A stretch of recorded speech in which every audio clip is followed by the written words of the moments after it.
Rohini College of Engineering and Technology near Anjagramam Junction, Kanyakumari Main Road, Palkulam. இப்போ யார் யார் சட்டமன்ற உறுப்பினர்கள் எந்தெந்த கட்சி சட்டமன்ற உறுப்பினர்கள் வந்திருக்கிறார் அப்படின்னு பார்த்தோம்.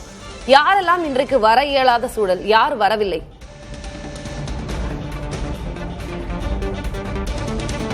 திலகவதி, இன்னும் சற்று நேரத்தில் தமிழகத்தில் நடைபெறக்கூடிய இந்த தமிழக வெற்றி கழகத்தினுடைய ஆட்சி என்பது தொடருமா தொடராதா என்பதை முடிவு செய்யக்கூடிய ஒரு முக்கியமான நிகழ்வு தமிழக சட்டப்பேரவையில் நடக்க இருக்கிறது. 9:30 மணி அளவில் இந்த சட்டப்பேரவையில் தற்போது நடைபெறக்கூடிய ஆட்சியை தொடர்வதற்கான அந்த ஆதரவு எந்த அளவில் இருக்கிறது என்பது குறித்த நம்பிக்கை வாக்கெடுப்பு நடைபெற இருக்கிறது. இது தமிழகமே உற்று நோக்கி கொண்டிருக்கிறது என்றே சொல்ல வேண்டும். இதற்காகத்தான் இன்றைய காலை முதலே சட்டப்பேரவை உறுப்பினர்கள் சட்டமன்றத்துக்கு வருகை தந்த வண்ணம் இருக்கிறார்கள்.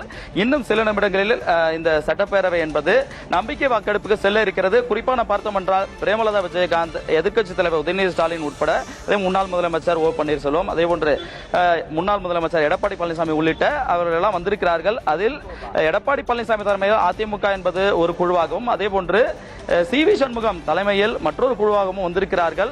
அதே நேரத்தில் இதுவரையில் வர முடியாத நிலையில், அதாவது இன்னும் சற்று நேரத்தில் இன்னும் சிறிது நேரம் இருக்கிறது, அந்த நிலையில் வரக்கூடிய நிலையில் சில எம்எல்ஏக்கள் இருக்கிறார்கள், அவர்களெல்லாம் வர இருக்கிறார்கள். சௌமியான் முனி போன்றவர்களாம் இன்னும் சிறிது நேரத்தில் உள்ளே வந்து தெரிவிக்கிறார்கள்.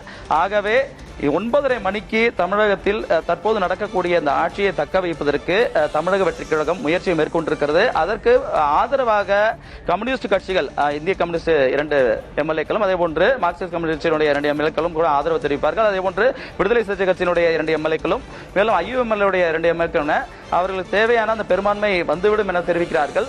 இருந்தாலும் இந்த சட்டப்பேரவையின் முன்பாக, ஏனென்றால் ஆளுநர் இந்த ஆட்சி அமைப்பதற்கு ஃப்ளோர் டெஸ்ட் எனக்கூடிய சட்டப்பேரவை நம்பிக்கை வாக்கெடுப்பு நடத்தி இந்த பெரும்பான்மை அவர்கள் நிரூபிக்க வேண்டும் தெரிவித்திருக்கிறார்கள். அதற்காகத்தான் இந்த சட்டப்பேரவை இன்று முக்கியமான ஒரு நிகழ்வை நோக்கி சென்று கொண்டிருக்கிறது. அதன் காரணமாக பாதுகாப்பு மிக அதிக அளவாக பலப்படுத்தப்பட்டிருக்கிறது.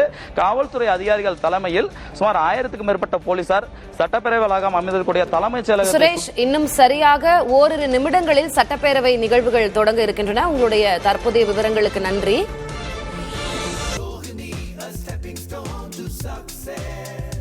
Rohini College of Engineering and Technology near Anjagramam Junction, Kanyakumari Main Road, Palkulam.